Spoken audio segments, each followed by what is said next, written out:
Good morning, everyone. I think we're going to start now. Okay. Welcome, everybody, to Digital Careers at a Crossroads, Next Steps and New Paths. I'm Elissa Frankle from the Holocaust Museum in Washington, D.C. I'm joined with my colleagues Chad Weinard and Evjen. And for those of you who are coming here today to get answers, I am sorry to disappoint you. We designed this session as kind of a problems in process working session. I was really stymied right up until yesterday as to, we have nothing new to present. We have no great big idea to come away from the session with. And Max and Chad fortunately encouraged me to think that it's okay. That we really want to rely on all of you. I'm an educator by training and a digital person by happenstance. And my favorite phrase in the entire world is, I don't know. And these guys fortunately reminded me that it's a really big thing to be able to step out in front of a group of people and say, I don't know.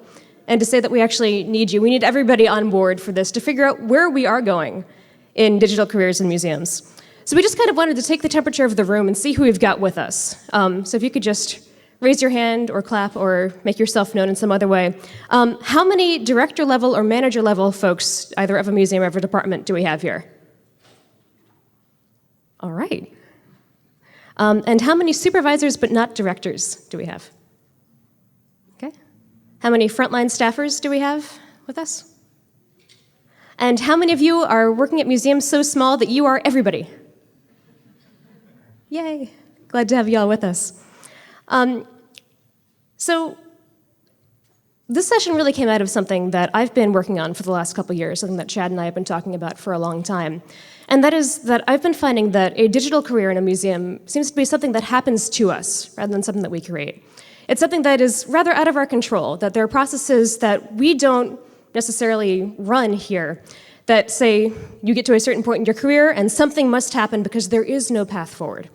And I've worked in museums since I was 15. I turned 30 this year. And it suddenly was like, well, so what do these 15 years mean for me? And I really wanted to take this time to just say, okay, so we are at a crossroads. I feel like we've finally reached this point where we're able to say, here's where we are as digital people in museums. Is this really where we want to be? So we wanted to open up this hour, not just for us to talk to you about where we think museums are, what's going well, what's not working so well, but also to open up to you. So we're going to have some think, pair, share time. Again, good educator craft. We'll have time to talk to the people with you in this session about the things that are on your mind. And then you'll be able to share out with the other people in the room. If you're somebody who prefers to write rather than to speak, we have poster board and markers up at the front of the room. You should feel free to come up and share your ideas that way. And then at the end, we'll have some open brainstorming time just to think about what's next. What does the future look like? And how do we make sure we get there? We also wanted to let you know that we do have a hashtag for this section. It is NextMuseJobs, if you wanted to tweet along and share your thoughts and ideas on the back channel. So I'm going to turn it over to Chad to talk about where we are right now.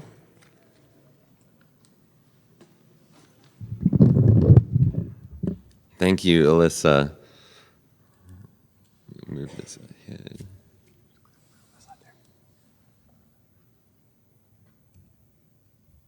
Where is it?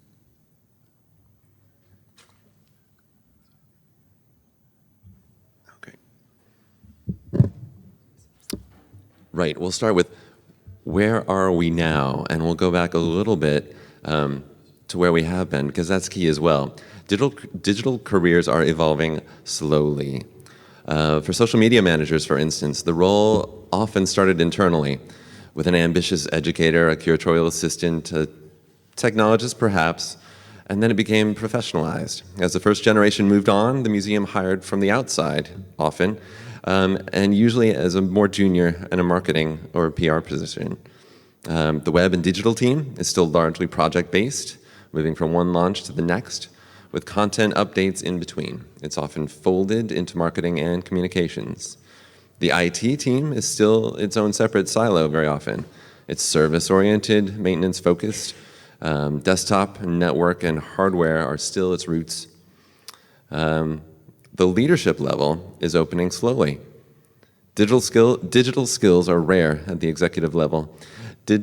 Chief digital roles are being filled, sometimes from social media, sometimes from UX, and sometimes from use tech as well. Often, the chief digital roles are being filled from those outside the museum sector. This chart is the antidote to the snowflake and networked org charts we saw during the keynote yesterday. Hierarchy still rules the day for museums. Digital is typically an add-on to existing departments and org structures. Digital professionals are working across silos, trying to create horizontal paths through very deep and established verticals. In most museums, digital hasn't really changed business as usual. Museums add digital projects when an exhibition or marketing budget allows, most often. When they add digital, though, they rarely subtract other programs. Digital is a layer on top. When digital workers do advocate for organizational change, and they certainly do, they boldly take on new initiatives, organizing computer clubs, informal learning, cross-departmental working groups, strategy projects. These are initiatives that are above their pay grade often, above and beyond certainly their job descriptions, and often unsupported by leadership. I'm going to hand it off. Thank you. So one of the other big trends that we see in digital and museums is that it's really an everybody in the pool model. Every single department wants their own piece of the digital pie. They want their own website or their own web space. They want their own Facebook page, their own Twitter account, without necessarily understanding the broader strategies at play with the people that actually do digital as the thing that we do. At the Holocaust Museum, we've adopted something that we call skepticism, where you both have to be a cheerleader and a skeptic for digital if you work in digital. A cheerleader for those people who think that digital will never work, or you think that opening up whatever you do on Facebook to comments is the worst thing you could possibly do. And a skeptic for those people that think that digital is a magic bullet to solve all of your problems, which we all know it's really not. And you wind up fighting the lonely fight, which is both a great thing and a terrible thing. You wind up being isolated or pigeonholed into your own tiny compartment, your own tiny silo. But it also means, for those of you who are just in the Snapchat session that just wrapped up, that sometimes you can get away with things because nobody's looking at what you're doing. Which also means that you don't often get credit for all of the hard work that you're doing or for the great things that you're doing with the community. The work that you're doing isn't necessarily valued by those at a higher level. But okay, digital certainly is growing, and you can see that by everybody here, right? And it's certainly growing in all of our organizations. These digital professional roles, they require individuals who are adept at spanning silos, right? So organizations can make faster decisions, and that's the effect of these type of roles in the ideal setting, right? They spread institutional knowledge and inherently flatten the hierarchy that Chad was just talking about. But I'm not going to sit here and blue sky you guys with all this and say, oh yeah, this is perfect, because considering the fact that most museums are defined by that traditional top-down org structure, if you don't have support from your managers, you'll experience roadblocks. Right? And there's more on that later, but really the spread of institutional knowledge that these positions provide really should not be overlooked.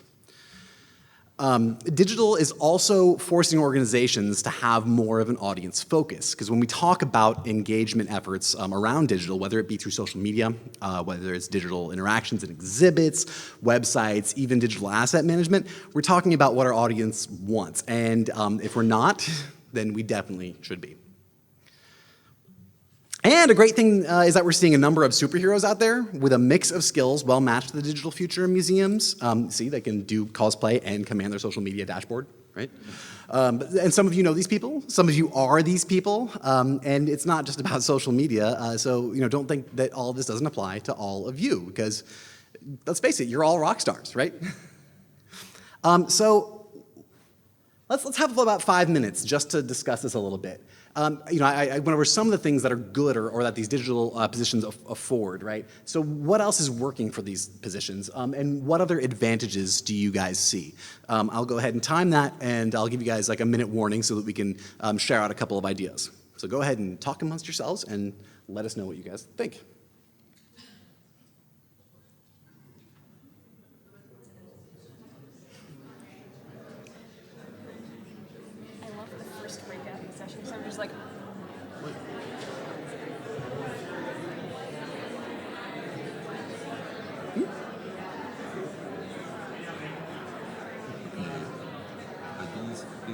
Yeah, so I I'm 12, 13, 14. And then I'll lead the breakout at 15, and then you pick up 16, 17.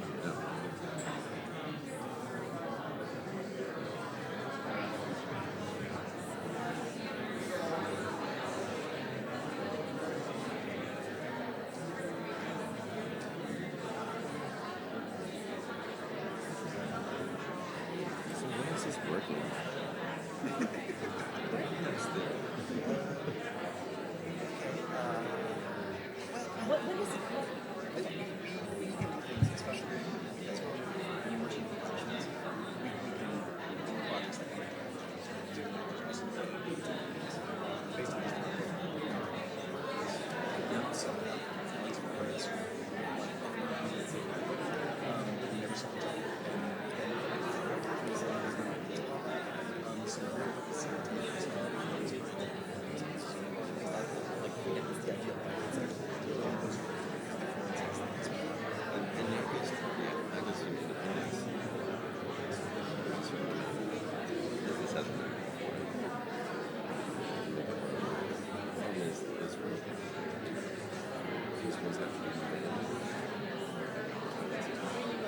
And that is like this thing that you kind of do because I don't understand. I don't have to understand what is digital thing. Which is nice. Like,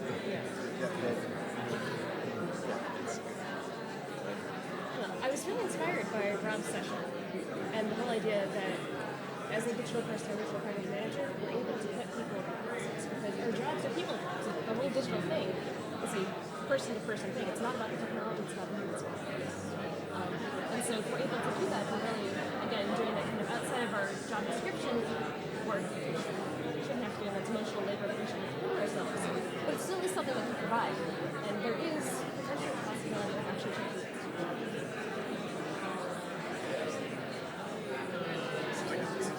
oh yeah, it's only 5 minutes. It's only 2 minutes. 10 minutes, 5 minutes. It's all pretty good.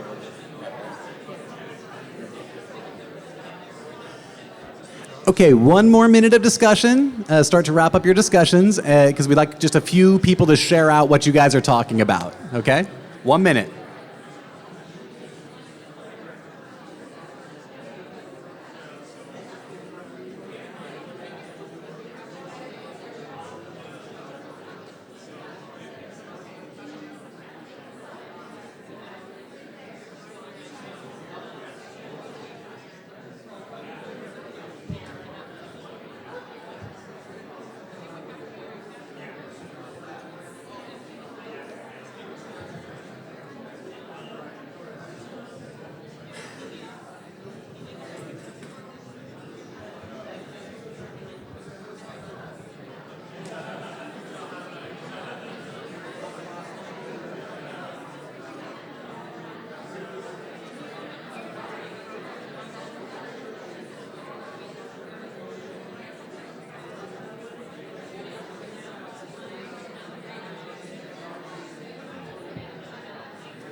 Okay, 30 more seconds.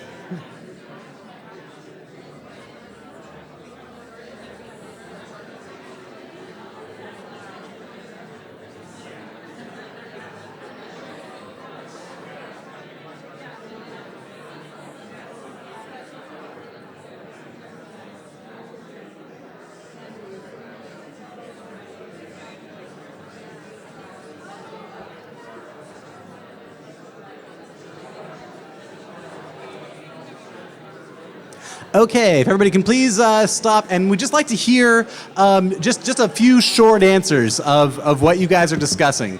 So would anybody please like to raise your hand and let us know the awesome idea that you guys have about what actually is the ideal in this situation, right? We know there are challenges, and we're getting to those too, but what are the great things about these roles that are valuable to organizations that you guys were discussing? Yes?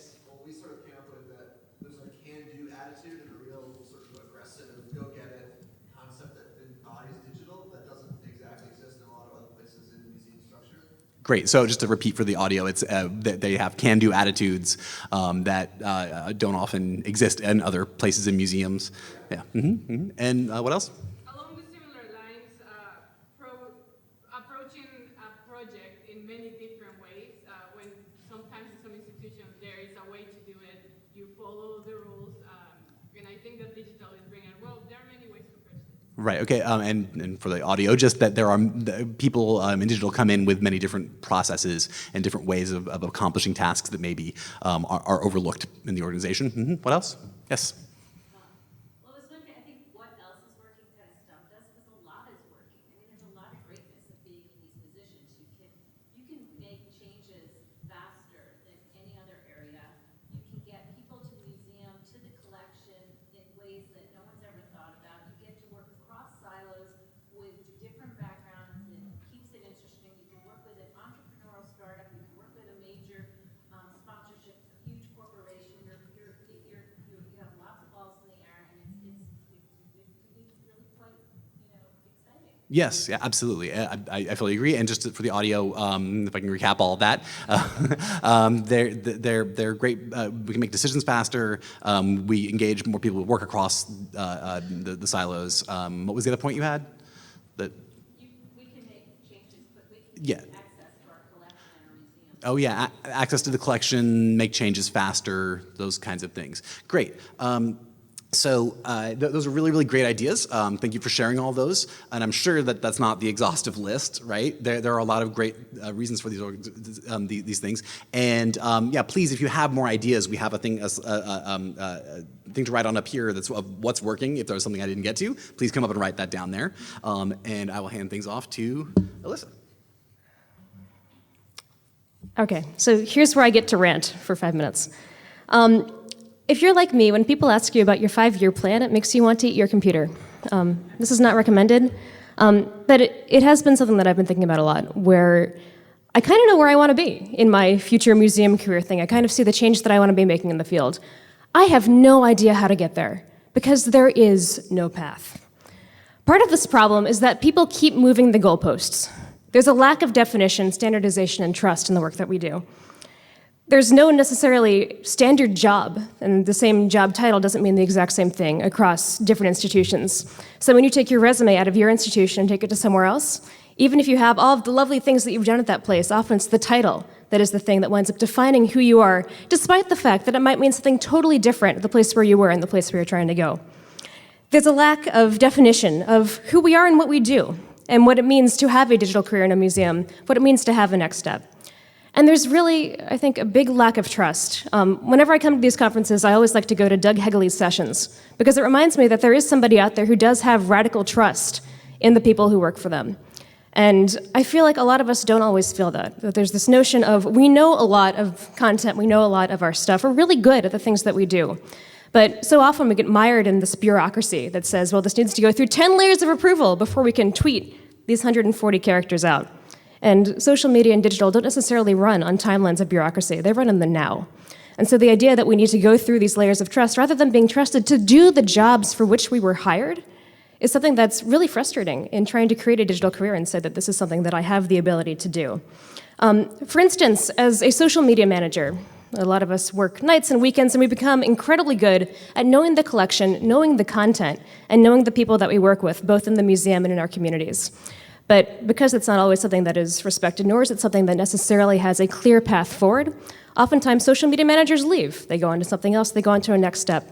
And the person who's brought in to fill in behind them isn't necessarily someone who knows the collection and knows the people as well as the person who was there first.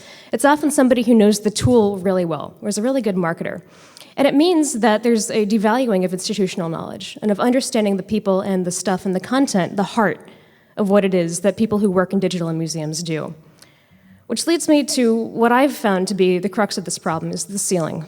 When we first started out working on this session, one of my titles that I proposed was, but I don't want to be a consultant. And that's kind of where a lot of us find ourselves, is that you advance through a museum to the point that you can advance to, and then you hit the ceiling. The point at which museums want to hire from the outside. They want to hire somebody who hasn't grown up in the museum because there's this understanding that there's more expertise if you come in from the outside, if you come in from industry, if you know the tools and general strategy really well. But you can toil away in the trenches and the front lines for a really long time without having that recognized, respected, or giving you a path forward. Which means that we wind up looking for new paths for ourselves outside of the field, that if you're hiring from outside, Maybe it means that if there's nowhere forward in museums, you yourself have to go out. And this is what I mean when I say that digital careers are something that happen to us, not necessarily something that we create.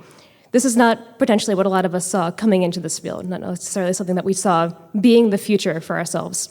So I want to turn it back to you all and really say, is this the future that we want? Is this what we see for ourselves and for the people coming up behind us? That you get to a certain point in museums, and then there is no more forward until you are at the top. Let me just go through my notes.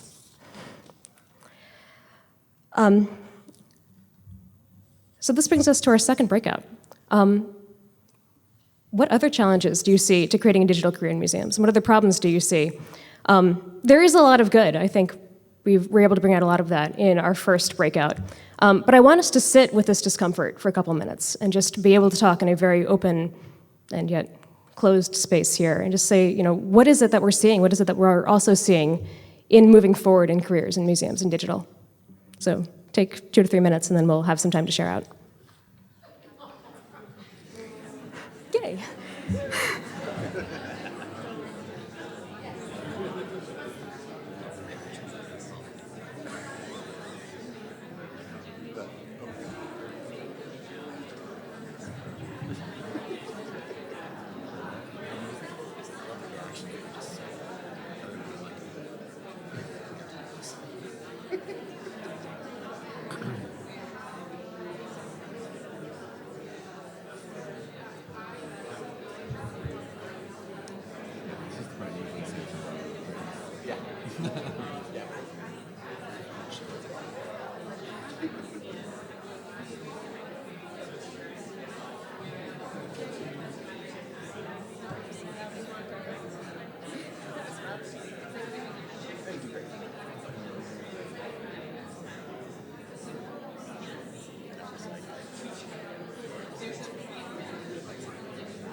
That's one of my favorite pictures.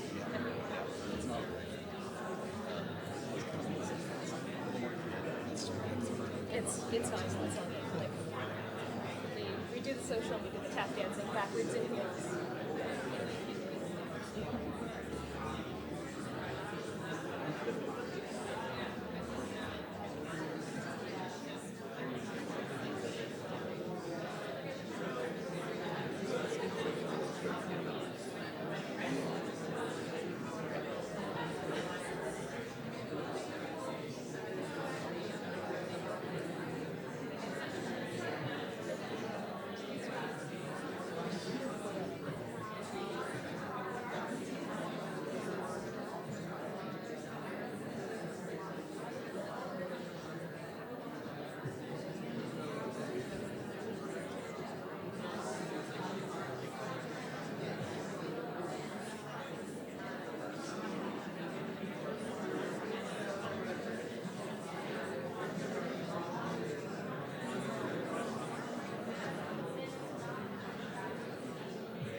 One more minute, please.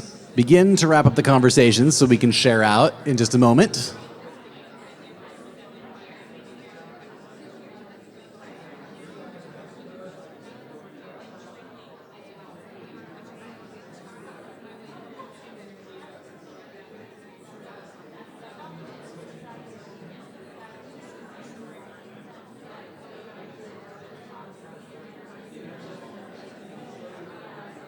Thirty more seconds.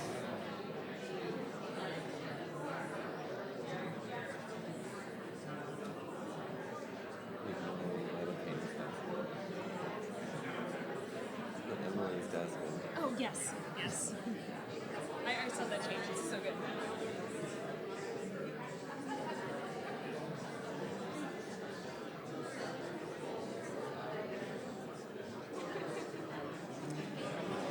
Okay, can we please wrap up? I would love to hear some of the things you guys have had to say. I know it's kind of an uncomfortable conversation, but I think it's a worthwhile one to have just for a little bit in here.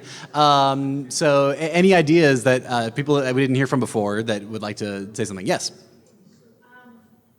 We have talked a little bit about there is skill erosion happening in certain pockets of people that work in technology or digital, and then there's also this like skill hoarding because so much of digital is self-directed knowledge seeking, like teach yourself how to code. And I think, sorry, but the management level, that's where skill erosion really is glaring, and they're not required to address that. And then you have the frontline people that have like skill hoarding, and the two, it's like an imbalanced, huge mess. Yeah, so just to repeat for the audio that there's skill erosion existing at the management level and skill hoarding happening at the frontline level. And it's a very mismatched and troubled situation, right? Yes.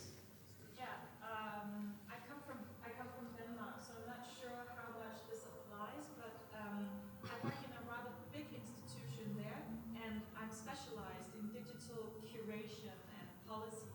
And it's very difficult for me to see where I can go next, because small institutions don't have specialized people like me.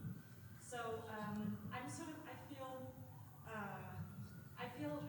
I wouldn't say I feel stuck because I love my job and I love the place, but in terms of sort of growing and changing and being, seeking new paths and challenging myself, it's difficult to know where to go next unless I move to another country, and that can be difficult to combine with family life. Right. Yeah. So it's difficult to understand what your next step is, right? It's difficult to see where your opportunity lies. If that's encapsulating most of that. Because digital is not as advanced in smaller institutions as in the big ones. Right. Right. Yes. Yeah. Digital's not advanced in the smaller institutions as it is in the big ones. Yes. Okay. Yes.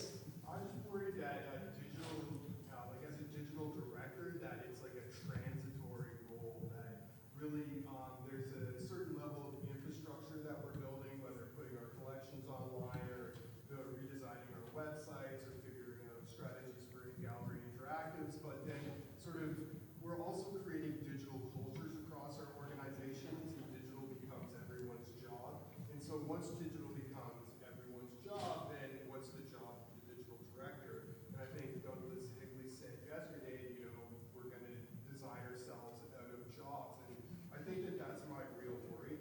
I look at, people like Jane Alexander here, who has this great role that also oversees IT and other departments. And unless your organization is forward thinking and saying, okay, we want to consolidate all of this strategy under somebody who understands digital, then really our roles are, disappear because you have these marketing departments or communications or IT, these well-established verticals that you talked about earlier, sort of taking over those places. So I just my biggest worry having come into the museum sector just this year in a digital role is that, I've got maybe like a 2 to 5 year lifespan as a digital director or something, and that, I need to be getting back into marketing or something else that is more established and is going to have a longer career. Right. So just to get the essence of that, you run the risk of designing yourself out of the job, right?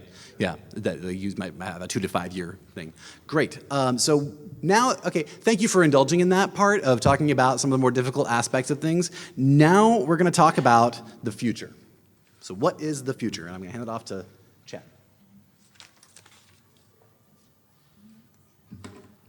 And I'm going to tell you what the future is. Not really. I do want to, before I go on, I'd love to address that last point, because I think that is key. As a consultant myself, I'm often going into an engagement trying to work myself out of a job, trying to impart some knowledge or processes or a project that is then self-sustaining within an organization.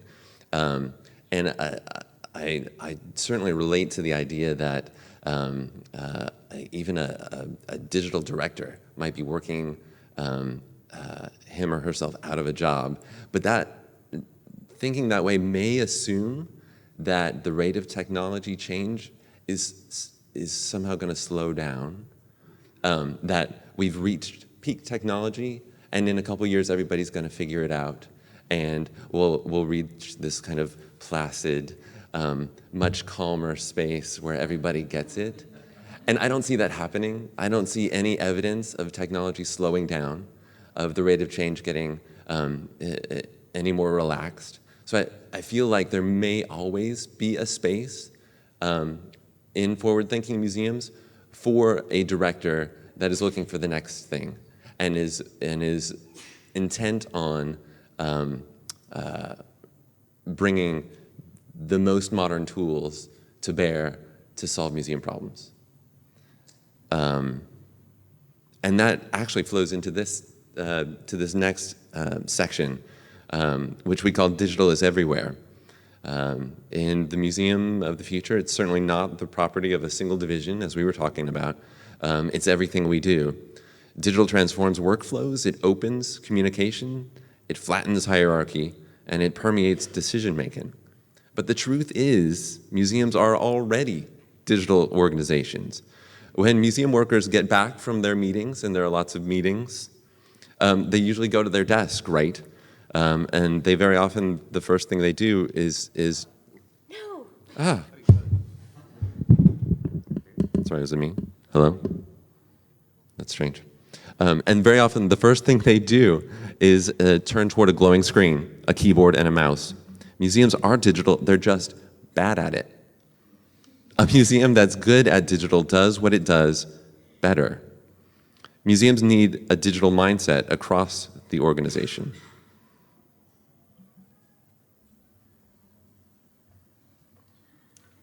And in my future museum, we recognize that it's not about us, and it never was. That museums stop patting ourselves on the back for all of the shiny objects that we're creating and telling ourselves how cool we are that we've done the next big shiny thing, and start really listening and make listening our business at every stage and every phase of our organization. That we're the ones who go out and really value our users, our participants, our human beings as the center and the crux of everything that we do.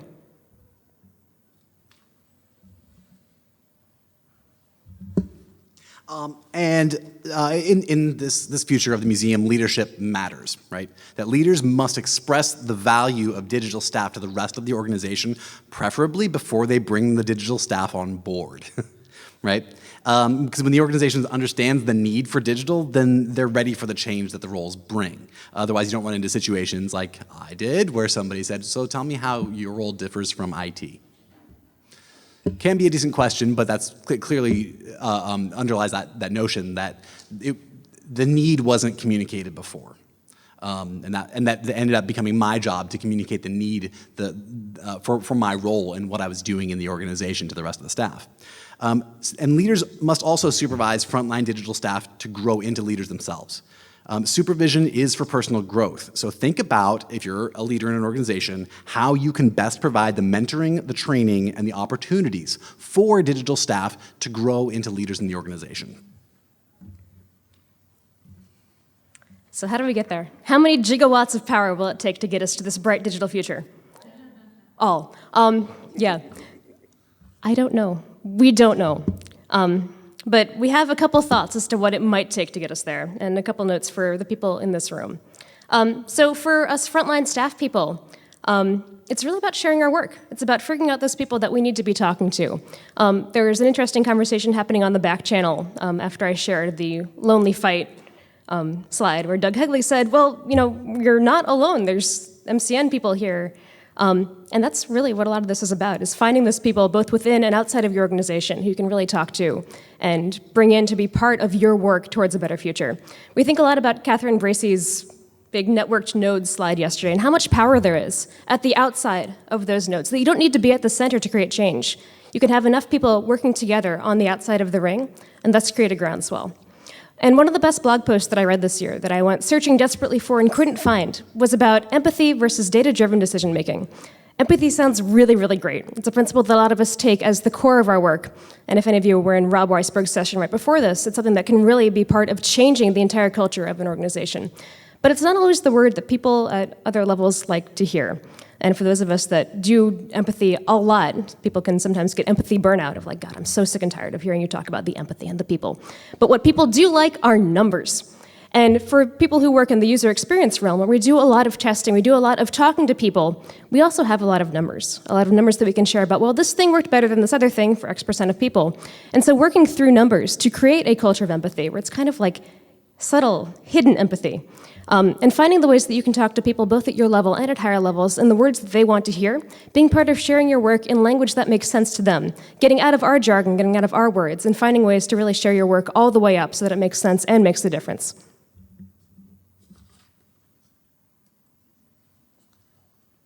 And we've been thinking a bit about the managers as well. The managers need to listen out and talk up. Listen to people with digital experience, and I'm speaking more specifically to non-digital managers. Digital workers have expertise beyond tools and frameworks. In fact, because digital workers have had to work between silos, develop alternate workflows, new communication channels, and build consensus without authority and experiment, they may be the best positioned to help you approach organizational change. And talk up. Express the value of digital work and digital staff. Make the case for your digital teams.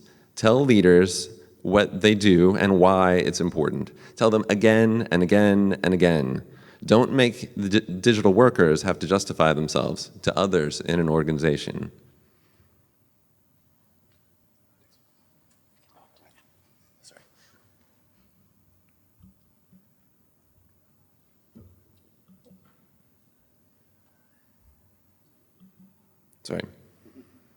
Hire for digital skills. Provide training and support for those on staff who don't have digital skills. If your digital workers are providing that training, and they are, make that part of their job description. Not understanding Twitter doesn't cut it anymore. It's like saying you don't understand budgeting. Social media is a core museum system. Managers also need to walk the walk, get involved with digital tools and workflows yourself, and let others know it.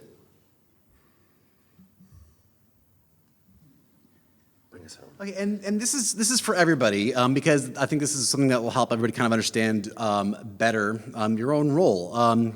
Everybody has to lead in an organization. Doesn't matter where you are or what position you hold. All roles exist on this continuum that I have up here of leadership and management. And as you can see, you lead for change and you manage for consistency. So there's a quote from, I believe, Peter Drucker saying that leaders do the right things, managers do things right. And everybody, your job exists somewhere on this continuum, whether you're in a leadership position where you're making more change on the organization on a daily basis. But at some point, as a leader, you have to create some sort of system to make sure that the thing that you're working toward is consistent and working well. Similarly, if you're on the front line of digital staff, your role will likely be closer to the management side, but you still must at some point change within the provide change to the organization. And therein lies your opportunity.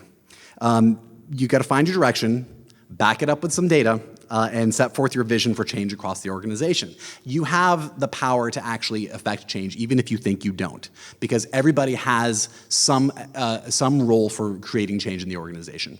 And all of you can do that. And I know it's not the easiest thing in the world, because in order to affect change, you have to convince people of the idea, you have to support it, you have to restate the issue over and over and over again. Nobody said leadership was easy, but everybody can be a leader. And then by understanding your role in terms of leadership and management, you promote a culture of people saying, yeah, oh yes, and. They understand that you can be a leader, and they have ideas to add to what you want to do, and then how you can turn it into a consistent process. And also, everybody, rely on this community of people here at MCN. This is an amazing group of individuals who are all committed to the success of our organization's digital efforts to engage our many audiences.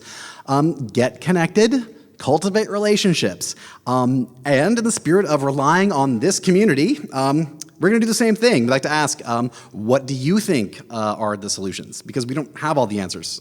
We provided some ideas, but surely those are not the only best ideas to crack the nut, right? So discuss a little bit, or tell us, what do you think? What are the ideas to get us into the future of these digital roles? Yes. I'm actually curious. I would be really interested to know what other institutions have in terms of their job families and descriptions of the kind of work that we do. Because I know in our institution there isn't really a good description for these kinds of work. And it's not just Denmark. There's not a path forward.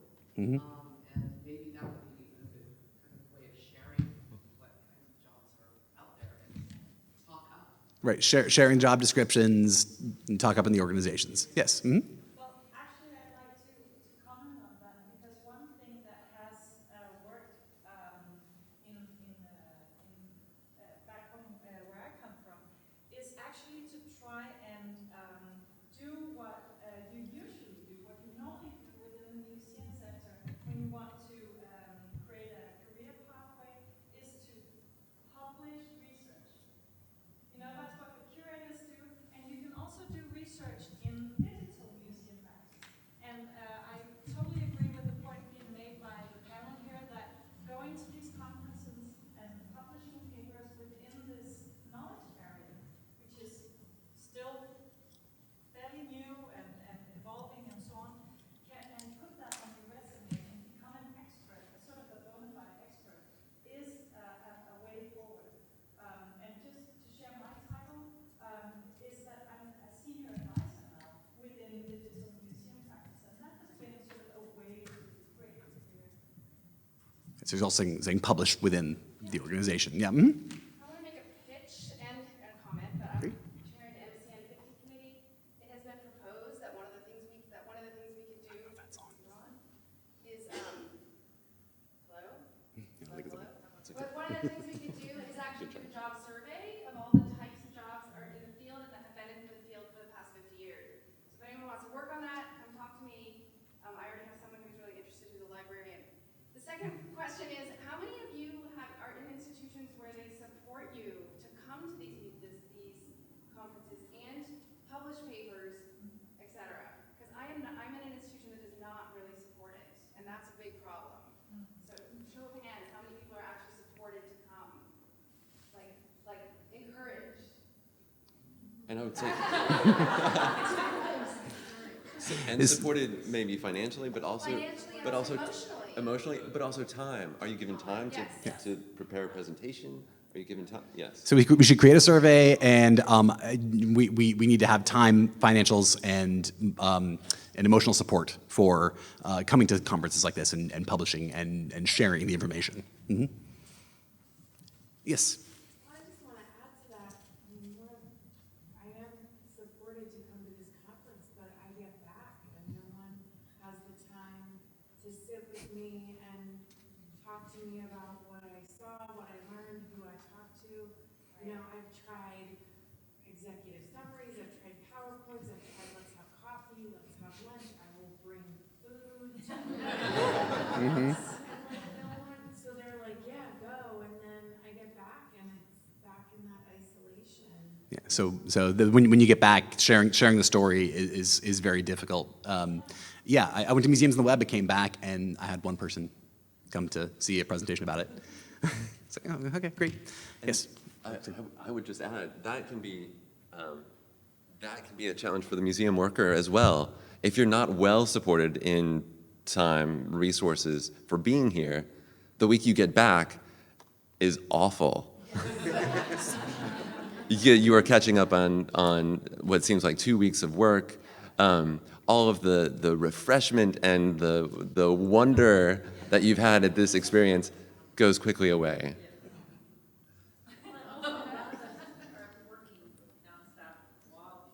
Yes. Right. Yeah. Yeah, everybody's working nonstop while you're here. Yeah. Executive team call yesterday, or Tuesday, and then someone on the team was like, "Where are you?"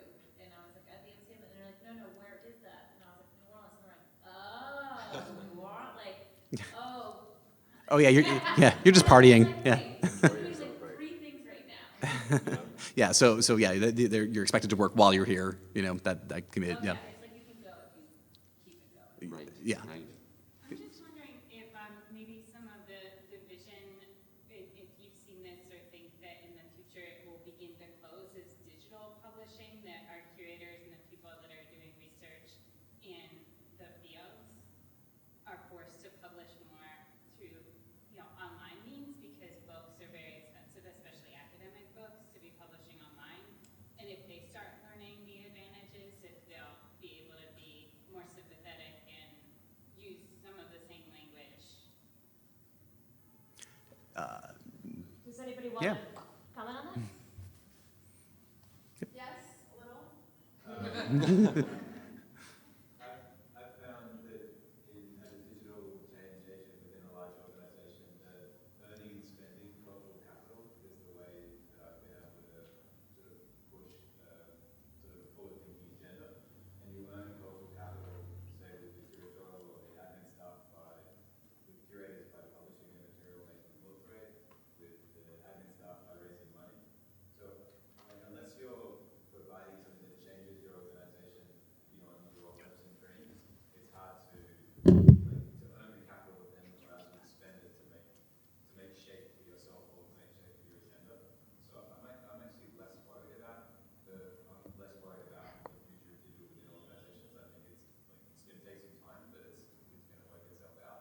I'm more worried about middle and small institutions that can't afford to compete and be present and be relevant, because I think they're going to get kind of squashed and left behind. If you're in a big org, it's going to take 10 to 15 years, and we won't be having these conversations. The C will drop out of MCN, and it'll just be Evjen. And little organizations will run out of money and won't even be here. It'll be a big organization for kind of like MWO is. So I appreciate this is really important now, but a little bit forgotten, and it won't be important in the future. And that's great, but other things will become important that we need to work on and support in the same ways that we're trying to support this right now. So that's a pretty terrifying future that you've just laid out. The whole idea that we're working our small institution and medium-sized institution colleagues out of this community, which I think is definitely not the goal of the Museum Computer Network, or as it was proposed in Ignite, the Museum Community Network, the Museum People Network, because that's really what we do, right? We're not computer people, we are people. It's really what digital does, is connect people to objects. Just to try to unpack that very rich comment, the whole idea of, maybe this isn't the right conversation to be having right now, maybe it's not the crux of what we're doing, and this whole idea of spending and burning cultural capital to really try to find those areas of intersection with other areas in your organization. One of the difficulties that I've been running into actually around this issue of publishing is kind of from the other side, which is I finally have an idea. I have what I think is a really good idea and I really want to publish on it. I just don't know where to go. Because my friends who are curators, my friends who work in exhibitions, they've got established places where they can go and they can publish. I don't know what my avenue is for an idea that kind of crosses digital and people and education and facilities. And I would love us to have some kind of way of sharing the ways that we can share our ideas out. And maybe that thing already exists. Maybe in scouring the internet, I just haven't found it yet. But maybe it's something else for MCN50 to think about, is finding that way for us to be able to have something that is rich and as fulfilling and taken as seriously as all those places where our curator colleagues publish. I would love to see some kind of clearinghouse for that. There is one. You can publish on Medium. You can create really quickly, like say your organization is awesomemuseum.org. You can create ideas.awesomemuseum.org. Sweet. Medium. It'll take you an afternoon. So there's not a lot of barriers to doing that. It's just like saying you're going to do it in advance to your peers and saying, like, oh, this is a free and easy way of doing it. It's going to happen in the next 6 weeks, and then 2 weeks out. Now it's going to happen in 2 weeks. And now it exists. And then there's a space that other people can contribute to see that their work reflected. I don't know. Okay. That's a little bit too simplistic, but it does work. That's a good idea. So check out ideas.museums365.com in a couple weeks, and maybe we'll actually have something up there. Thank you. Awesome. Are there any other questions for us that you guys want to consider about these digital roles, the future of digital, et cetera? Mm-hmm. I was wondering how other institutions handle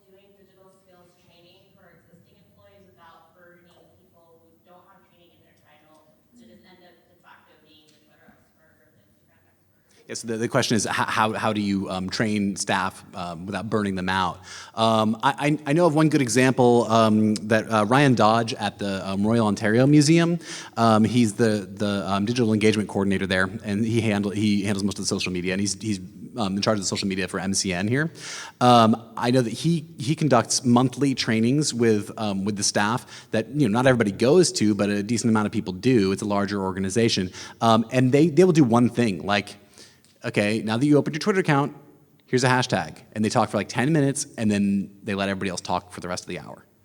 And it's just like one little bit at a time, because the change that you're going to affect in trying to get digital across the organization is not going to be an overnight change.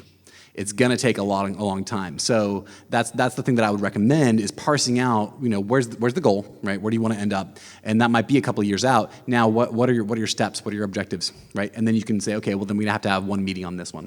We have to have one meeting on this one, one meeting on this one. I just think that's a really good way to go about to do that. I haven't done that in my organization as of yet. I look forward to the opportunity to do it. Because again, we want to talk about this stuff. We're not the experts, right? We're with you, right? Well, you're all experts, so I guess we are all experts. So but yeah. Real quick about that as well. I think part of that as well is capacity building. So what you're talking about is you are a de facto educator, a trainer within your organization. That's got to be either in your job description or a conversation with your manager that says, yes, I'm going to do this thing. It's super important for the organization. I'm going to share some skills, and I'm going to make it a regular thing. What am I going to take off my job list to be able to do that? I think that is key. That we need to stop taking on these tasks that are above and beyond. And even to go, to Kier's point, sometimes those tasks, and this goes to the conversation with your manager, that wins you cultural capital within the organization to be the trainer as well. And so you can go to your manager and say, this is going to make us look good and help us get, perhaps, what we want out of some other aspect of what we're doing. So it's important. And so I need the space, the time, the capacity to be able to do that. Yes. So this is part of that, and it's also a challenge. So as we've been working on doing that, because I think quite a bit of us are trying to gain the territory in our museum, we start as a tech person, and I cannot stand to be called a tech person anymore. But once you show that you're not the tech person, that you're the people person, they're like, oh, then I should probably be doing that. So it's like this taking away that validation. So rather than empowering you to continue to do your work and make it more structured and make it better, it kind of takes it away from you. So one technique that I've been applying is saying, no, I can do that and I can help you facilitate those experiences, and let's work collaboratively about that. But just making sure that our voices are clear. Don't take us out of the picture. This is essential that we're working as a collaboration. Right. I think that idea of collaboration is key, and also that idea of saying no is key as well, if done strategically. Time for one more? I was just going to say that, it seems like in my experience that we don't get to drop into our job. We take on more and more as we work longer. And it's just really important to get recognition for what you're doing. And change your title as your job changes, and make sure you get the recognition and you're appreciated for what you do. Yeah, so we need to get recognition for the things that we do. Go ahead and change your job title as you're taking on new things, because I agree, we're not always seen as being able to, well, you just don't do that anymore. It's more to the point of like, well, you can also do this. Oh, can you get on this other project? How about this one? Right, yeah. Mm-hmm. I was just going back to the beginning when you brought up that job titles don't mean, I'm thinking the same thing. People call me all the time and this new head, CIO, director, CEO, blah, blah, whatever it is. And I don't care what the title is, I always am like, who's your report to? What's your org chart? And can I have a job description? And I can help you better. And as soon as I see that they might say they really tell me verbally what they want, and I see all these things. Can't tell you how many times I've gotten museums to, I had a discussion, I said, I'm willing to give you things, but this is not a job that you're going to succeed that way. You need to have this person report to the director or the chief curator. It cannot be on the admin side. That will be considered a tech thing. You can't have the job be titled this. That will be considered within the museum a help desk thing. Like, it's very important if you really want to do this to frame it right in the museum. Yeah, you have to So I feel like frame the jobs right. museum at a time. Right, yeah. Okay, got to frame the jobs accurately, right, with the titles. Yes. The one thing I sort of wonder, I work in a mid-sized institution in New York who I'm sure as many of you experience are trying to pull digital into their galleries, online presence, and all of this through successful rebranding, et cetera. And I find myself poking, and changing processes slowly, but the process is the hard part, right? People can sort of see we need to rethink what we're doing, but we've all had to create processes. So I would love to know if there's a forum or a way that we can kind of open source, like, how are you guys doing your media production? Do you do creative briefs? Do you do treatments? What are the processes that we're all using across our institutions? Because I think having those processes in place, like, our digital integration can stop being an afterthought and can help sort of really show people this is a way we can achieve goals and really have a solution. Yeah, so can we open up a forum for processes discussion, right? Yeah. Mm-hmm. I would just respond to that. I'm in a mid-sized institution in the Pacific Northwest, and it's really easy, particularly in that part of the country, to feel like you're in a vacuum. And I found that the SIGs and stuff like with this group, that's very helpful in establishing, like, what are the bigger standards, what's the wider world doing. This is my first time here, and I've learned a lot about a lot of people, and that's really gone a long way to feeling like I'm part of a community, really working towards a greater good for the entire museum sphere of the country. So I would just say that the more you can be involved in this sort of thing, that's really helped me a lot. So it doesn't specifically answer your question and guide you into it. And I kind of like that as the idea that we're going to close on, since we have to send you all off to lunch. The whole idea that I feel like this session has started out as a session on digital careers and has ended up being a giant plug for MCN and the SIGs. Because we really are each other's best resource. And this means taking mentorship and friendtorship, the whole idea of working with somebody on your same level to talk about those big problems that you have facing you at the point where you are in your career. And really making it global and finding ways that we can all lean on each other through the networks that are already there or through more things for MCN50, for more ways for resource sharing, thinking sharing, and making sure that the spirit, the incredible spirit that we get at this conference doesn't fade out when we all get back to work and have to catch up on 2 weeks worth of emails. So pay it forward, keep it going, and I hope that when we come back together this time next year in Pittsburgh, that we've got some more answers and some more things that we've been able to learn from each other. So thank you all very much.